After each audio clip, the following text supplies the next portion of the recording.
नमस्कार, स्वागत है आपका रुजुलो एजुकेशन में। आज का टॉपिक है हमारा अक्षांश एवं देशांतर, लैटिट्यूड एंड लॉन्गिट्यूड। तो इसके बारे में पढ़ेंगे, पूरी डिटेल से मैं इसके बारे में बताऊंगा आपको पूरे विस्तार से। तो सबसे पहले देखते हैं अक्षांश क्या होता है। अक्षांश पृथ्वी पर खींची जाने वाली काल्पनिक अक्षैतिज रेखाओं को अक्षांश कहते हैं। यानी कि पृथ्वी पर खींची जाने वाली काल्पनिक रेखाएं, ये तिरछी रेखाएं होती है। ये इस प्रकार की जो सीधी रेखाएं, इस तिरछी रेखाएं होती है, वैसे मैंने सीधी दिखाई है, थोड़ा तिरछी होती है, तो ये रेखाएं क्या कहलाती है? अक्षांश रेखाएं कहलाती है। तो थोड़ा इसके बारे में बात करते हैं। जैसे कि आपको पता है हमारी पृथ्वी गोल है, यानी कि चपटाकार है, नाशपाती के आकार की है। तो पृथ्वी को दो बराबर भागों में बांटते हैं और पृथ्वी को दो भागों में बांटने वाली रेखा 0 डिग्री कहलाती है, भूमध्य रेखा। यानी कि पृथ्वी को दो समान भागों में बांटने वाली रेखा को भूमध्य रेखा कहा जाता है। यानी कि विषुवत रेखा भी इसको कहते हैं और सबसे महान वृत्त भी इसको कहते हैं। इंग्लिश में कहते हैं इक्वेटर। तो ये है भूमध्य रेखा। तो इसका ऊपर का हिस्सा, आधा हिस्सा कहलाता है उत्तरी गोलार्ध, यानी कि उत्तर में है। गोलार्ध का मतलब होता है गोला प्लस अर्ध, गोला प्लस अर्ध, यानी कि आधा गोला। गोलार्ध का मतलब होता है आधा गोला। तो जो आधा हिस्सा है, ऊपर का आधा हिस्सा कहलाता है उत्तरी गोलार्ध और आधा हिस्सा नीचे का कहलाता है दक्षिणी गोलार्ध, यानी कि दक्षिणी पट्टा है। तो ये हो गया, ये पृथ्वी हो गई। अब बात करते हैं, तो ये रेखाएं, जो इस प्रकार की रेखाएं खींची जाती है, ये अक्षांश रेखाएं कहते हैं। ये 0 से लगा करके 90 तक, यानी कि यहाँ पर 90 रेखाएं हैं। ये रेखाएं 90 रेखाएं होती है। लेकिन मैंने क्योंकि इतना बड़ा बोर्ड नहीं है और मैं सुविधा की दृष्टि से मैंने ये रेखाएं 15 रेखा की एक रेखा बना दी है। यानी कि 0 डिग्री से लगा करके 15, फिर 30, 45, 60, 75, 90 डिग्री होता है। तो मैंने 15 की ये रेखाएं बना दी है। वैसे आप समझ लेना, इनके बीच में जो है 14 रेखाएं है, तो टोटल 15 है। तो टोटल 90 रेखाएं हैं, आप समझ लेना। और 90 रेखाएं होती है साउथ में, यानी कि दक्षिण में। तो टोटल 180 रेखाएं होती है। तो मैंने 15 का बना दिया है, क्योंकि लाइन की सुविधा की थोड़ी संभव नहीं है। तो सबसे ऊपर का हिस्सा होता है नॉर्थ पोल, यानी कि उत्तरी ध्रुव, और नीचे के हिस्से को बोलते हैं दक्षिणी ध्रुव, यानी कि साउथ पोल। तो ये इस प्रकार से है। और जो दो रेखाएं होती है, समान रेखाएं होती है, ये 15 रेखाएं हैं, तो दो समान रेखाओं के बीच की दूरी समान होती है और प्रत्येक रेखा की दूरी कितनी होती है? 111 किलोमीटर। 111। एक रेखा से दूसरी रेखा की दूरी कितनी होती है? 111 किलोमीटर। और टोटल रेखाएं बात करते हैं 90 प्लस 90, 180 प्लस एक रेखा भूमध्य रेखा 181। और दो रेखा जो ऊपर की होती है, ये वहाँ पर सबसे ऊपर मिल जाती है, तो इनमें 2 माइनस कर देंगे, 179। ये टोटल रेखाएं है। टोटल अक्षांश इतने हैं हमारे। तो ये था अक्षांश। और मैं इसको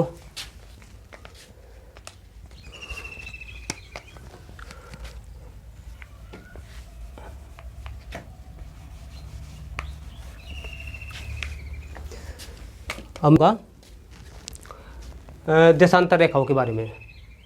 तो चलिए देशांतर रेखाएं शुरू करते हैं।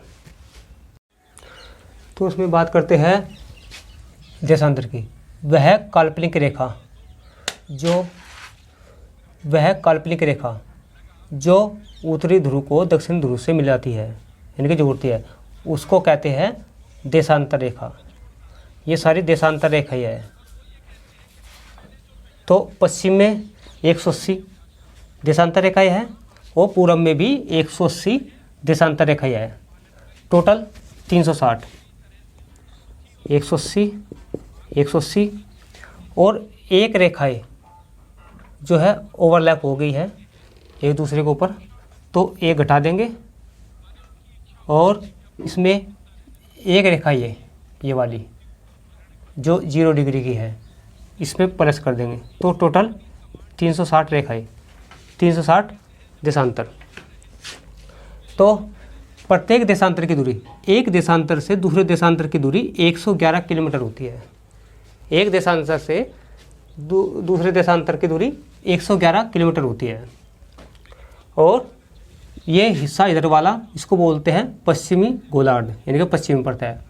इस आधे हिस्से को बोलते हैं पूर्वी गोलार्ध, और इसको मैंने बता दिया, इसको बोलते हैं भूमध्य रेखा। और ये वाली जो आप रेखा देख रही है, ये देशांतर रेखा, इसको बोलते हैं 0 डिग्री देशांतर, 0 डिग्री देशांतर। और इसको ग्रीनविच भी बोलते हैं लंदन में। ग्रीनविच एक शहर का नाम है लंदन में, तो वहाँ से 0 डिग्री माना गया है। तो 1884 में एक मीटिंग हुई थी, जो भूगोल शास्त्री है उन्होंने डिसीजन लिया कि कौन सी रेखा मानी जाए 0 डिग्री। तो उनका जो डिसीजन आया, उन्होंने जो फैसला लिया तो यहाँ पर लिया 0 डिग्री पर। इसको माना गया कि भाई इसको हम ग्रीनविच से जो है 0 डिग्री मानेंगे। इसको प्रधान मध्याह्न रेखा भी कहते हैं इस रेखा को। और प्राइम मेरिडियन यानी कि PM कहते हैं ना, PM AM PM कितना टाइम हो गया, तो इसको इस प्रकार से बोलते हैं। तो ये मैंने बताया। उसके बाद जो 180 देशांतर होती है वो सीधी रेखा नहीं है, ये वाली जो है ना सीधी रेखा नहीं है, क्योंकि आप इसको ऐसे मैप में करोगे ना, जब पूरे वर्ल्ड का मैप देखोगे तो इस प्रकार से कटी फटी रेखा है, इस प्रकार से इधर भी कटी फटी रेखा है। ये कटी फटी इसलिए है क्योंकि मान लिया ये इस प्रकार से है, ये यहाँ पर कोई द्वीप आ गया ये यहाँ पर, तो क्या करेंगे, ये तो इस रेखा को यहाँ से निकाल लेंगे या फिर इस रेखा को यहाँ से निकाल लेंगे, क्योंकि अगर ये बीचों बीच नहीं निकालते, ये काल्पनिक रेखा होती है। अगर यहाँ पे निकालेंगे तो टाइम में थोड़ा दिक्कत हो जाती है, टाइम में इधर उधर हो जाता है। तो ये इसलिए इसको कहते हैं तिरछी रेखा। ये वाली लास्ट वाली जो रेखा होती है 180 डिग्री वाली, ये तिरछी रेखा होती है। और पृथ्वी पश्चिम से पूर्व की ओर घूमती है, पृथ्वी जो है पश्चिम से पूर्व की ओर घूमती है। और जो है लगभग जब यहाँ पर तो दूरी समान होती है, लेकिन जब ध्रुव पर आते हैं ना तो यहाँ पर दूरी घटती चल जाती है। ये देशांतर की जो दूरी है यहाँ पर घटती चल जाती है।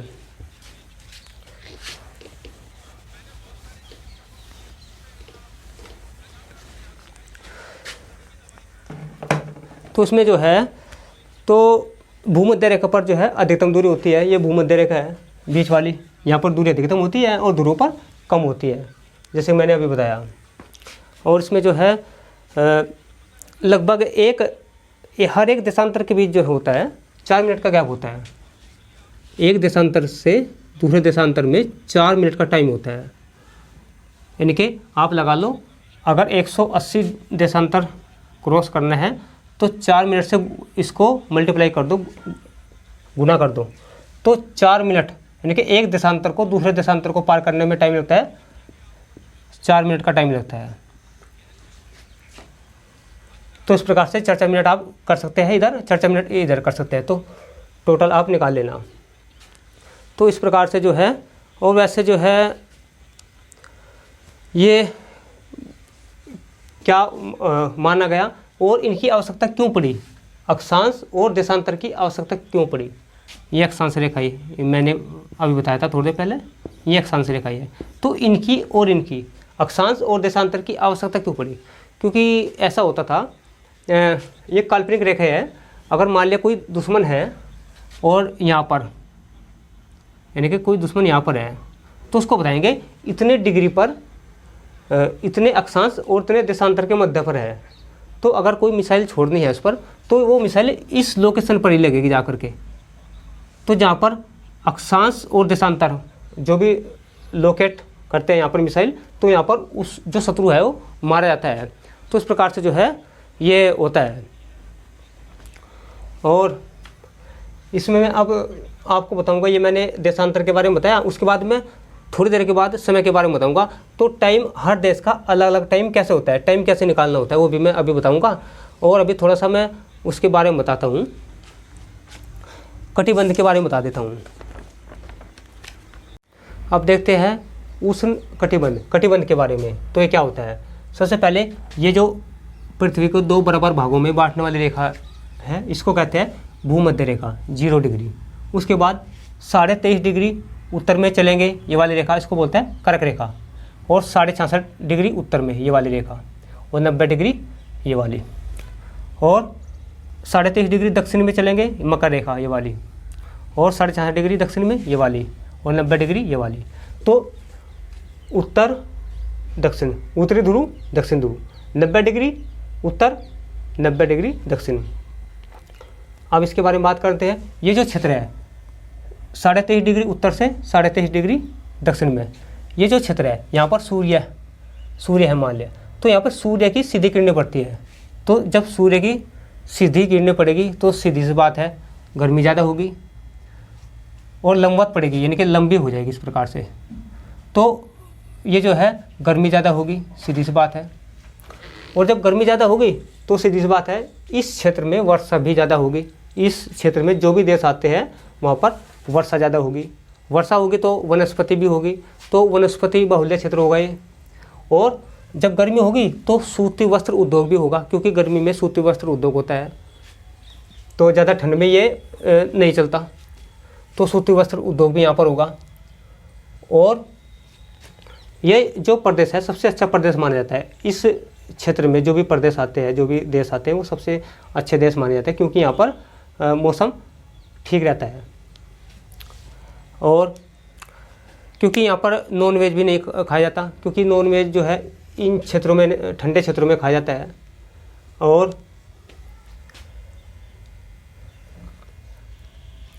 अब बात करते हैं उपोष्ण कटिबंध की। ये वाला प्रदेश यानी कि 66.5 डिग्री उत्तर से 66.5 डिग्री दक्षिण तक का ये जो क्षेत्र है, यहाँ पर क्या होता है, गर्मी ज़्यादा होती है, सूर्य की तिरछी किरणें जो है तिरछी पड़ती है, गर्मी ज़्यादा मतलब सर्दी ज़्यादा होती है यहाँ पर, क्योंकि सूर्य का जो प्रकाश है यहाँ पर पूर्ण रूप से पहुँच नहीं पाता। सूर्य का प्रकाश जो है बीच में सही प्रकार से पहुँच पाता है, पृथ्वी के यहाँ पर पहुँचने में बहुत समस्या होती है, यानी पहुँच नहीं पाता। तो इसलिए ये ठंडे प्रदेश होते हैं, यहाँ पर नॉन वेज खाया जाता है, ठंडे प्रदेश है, गर्म कपड़े पहने जाते हैं। तो सीधी सी बात है कोट पैंट पहने के सारा यूरोप जो है उपोष्ण कटिबंध के अंतर्गत ही आता है, क्योंकि ठंडे प्रदेश है। लगभग इसमें 9 महीने तक सर्दी रहती है, 9-10 महीने, 2-3 महीने होते हैं जिनमें थोड़ा मौसम धूप निकल जाती है, सूर्य निकल जाता है, वरना धुंध छाई रहती है। ठंडे प्रदेश है, सूर्य के दर्शन कभी कभी होते हैं, गुड मॉर्निंग रोज़ नहीं होती है, कभी कभी होती है। तो ये वाला क्षेत्र था। और यहाँ पर जो होता है शीत कटिबंध, ये वाला यहाँ पर शीत कटिबंध, यहाँ पर वर्ष भर बर्फ़ जमा रहता है इस क्षेत्र में। जो भी देश, यहाँ पर देश तो नहीं आते, बताऊँगा अभी मैं इसके बारे में। 66.5 डिग्री दक्षिण, 66.5 डिग्री उत्तर, तो इस क्षेत्र में वर्ष भर बर्फ़ जमा रहता है। लगभग ये जो क्षेत्र है यहाँ पर कोई देश नहीं रहता, क्योंकि यहाँ पर जीवन की अनुकूल परिस्थितियाँ नहीं है। जैसे लगभग अगर आप जाएंगे नीचे से खुदाई करेंगे तो लगभग 5-6 किलोमीटर नीचे जाएंगे तो वहाँ पर बर्फ़ ही बर्फ़ मिलेगी खुदाई में। तो बर्फ़ मिलेगी तो खेती नहीं होती है, खेती नहीं होगी तो जीवन यापन नहीं हुआ। और यहाँ पर जो रहते हैं बर्फ़ के घर बनाए जाते हैं, उनमें कुछ जला करके कुछ गर्मी पैदा हो जाए और कुछ लालटेन टाइप की इस प्रकार से जलाते हैं, उसको जला करके जो है इसमें थोड़ा गर्माहट आ जाता है, उसमें रहते हैं, बर्फ़ के घर बनाए जाते हैं। यहाँ पर केवल वैज्ञानिक लोग रहते हैं, वे खोज करते हैं, रिसर्च करते हैं कि यहाँ पर कुछ सोना चांदी मिल जाए या कुछ जीवन के अनुकूल परिस्थितियाँ मिल जाए, या यहाँ से अंतरिक्ष में, क्योंकि अंतरिक्ष में दूरबीन के द्वारा देखते हैं गतिविधि क्या हो रहा है, अपने प्रयोग करते हैं। सभी देशों के यहाँ पर जो है अनुसंधान केंद्र है, सबके तो है नहीं, लगभग कुछ देशों के हैं यहाँ पर।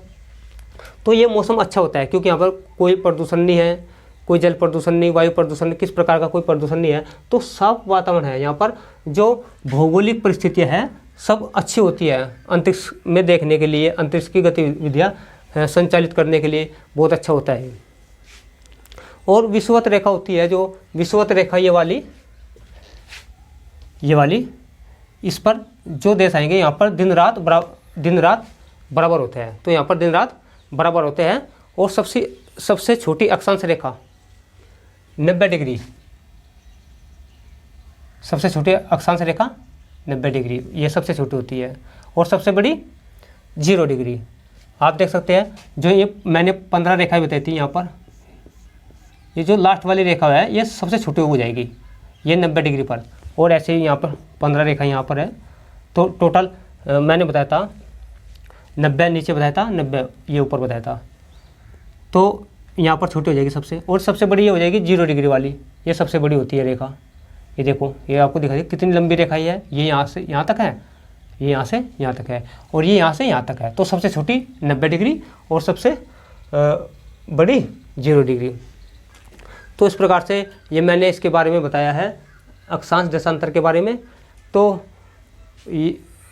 अब मैं अगली वीडियो में बताऊंगा आपको समय के बारे में, समय कैसे निकलेगा, यानी कि किस देश में किस टाइम हो रहा है, यानी कि भारत में क्या बज रहा है, पाकिस्तान में क्या टाइम हो रहा है, अमेरिका में क्या टाइम है, चीन में क्या टाइम है। ये बहुत ज़रूरी है, इम्पोर्टेंट है कि किस देश का समय कैसे निकालते हैं। बहुत ही सरल तरीके से मैं उसमें बताऊँगा, तो वो इस वीडियो इसके बाद आएगी। तो ये वीडियो आपको कैसी लगी? अगर वीडियो अच्छी लगी है तो लाइक कर देना, और कोई समस्या आ रही है तो कमेंट करके पूछ सकते हैं। और अगर आप कंपटीशन से जुड़ना चाहते हैं, आप कोई एग्ज़ाम देना चाहते हैं, या आप तैयारी करना चाहते हैं किसी जॉब की, तो हमारे चैनल को सब्सक्राइब कर लेना और घंटी के बटन को दबा देना, ताकि आपको आने वाली वीडियो की नोटिफिकेशन मिल सके। धन्यवाद।